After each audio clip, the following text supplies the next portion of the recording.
let's dive into that healing. How can individuals, how do you help individuals heal their past and move towards a higher state of consciousness to start really working from within and seeing themselves by who they were created to be and not necessarily who society has convinced them to be right now? Yeah. Nice.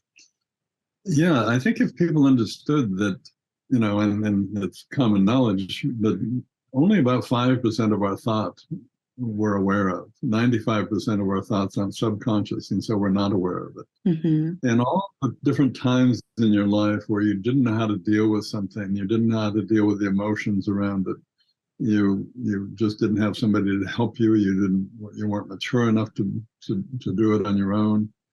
We just stuff that down into our gut. Mm-hmm. And what people think, oh, well, if it's, as long as I got it stuffed and controlled, I'm in good shape. And the truth is that emotional backlog has free reign over your 95% of your thoughts. And most of us think fairly similar thoughts every day. So, somebody really was like, okay, I'm gonna, and they use that 5% to really be determined that they're gonna change their life and do better and be successful. And they have whatever level of success they have with that.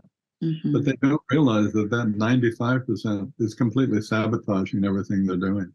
Mm. So that's a huge percentage too. It is 95, a huge percentage. Yeah. You don't have a chance. Yeah.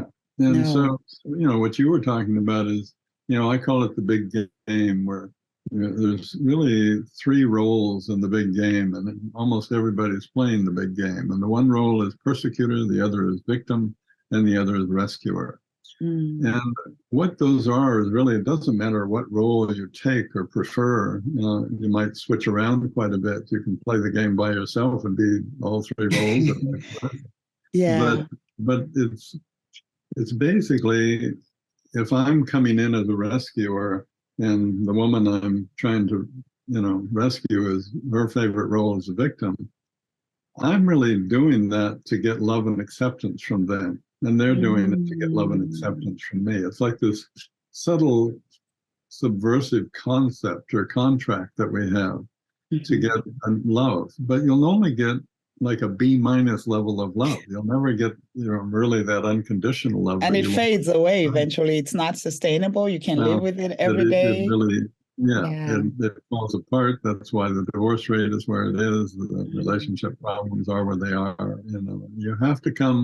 You have to step out of that game and really look for that love and acceptance within yourself. And then you find somebody else who's playing on that same level, and you end up with a relationship that's really healthy because you're both unpacking your bags together. You're both supporting each other in your growth. And it's like, well, how much can we open up our heart? How much can we learn to love?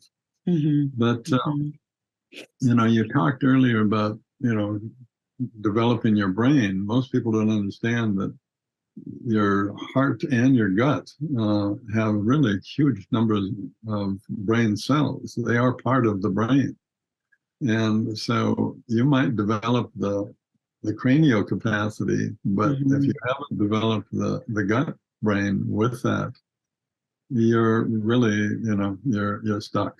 You're going to get sabotaging yourself in a lot of different ways. So, as you know, I find that it's really a process of wandering back into your childhood, develop self-awareness of who and what you were at different stages in your childhood.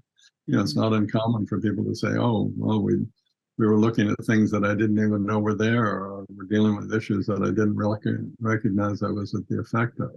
And that's just due to the lack of self-awareness, a lack of consciousness, which is consciousness just meaning being aware of what you're thinking, being aware of what you're feeling emotionally and physically, being aware of what level of consciousness you're in.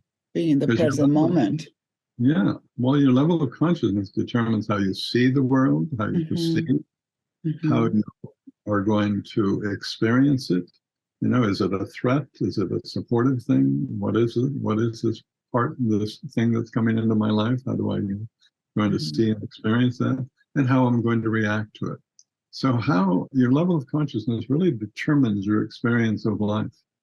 And Mm. so, and you just can't have a very high level of consciousness if you aren't really healed, if you haven't done Yeah. that healing of the inner child. And I think your metaphor analogy is a good one, where you have to really become the parent that that child needed.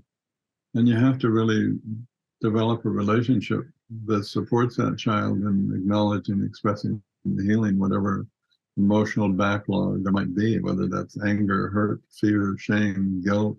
Mm-hmm. You've got to get back to a place of understanding and forgiveness so that you can reach that love that you're really all about.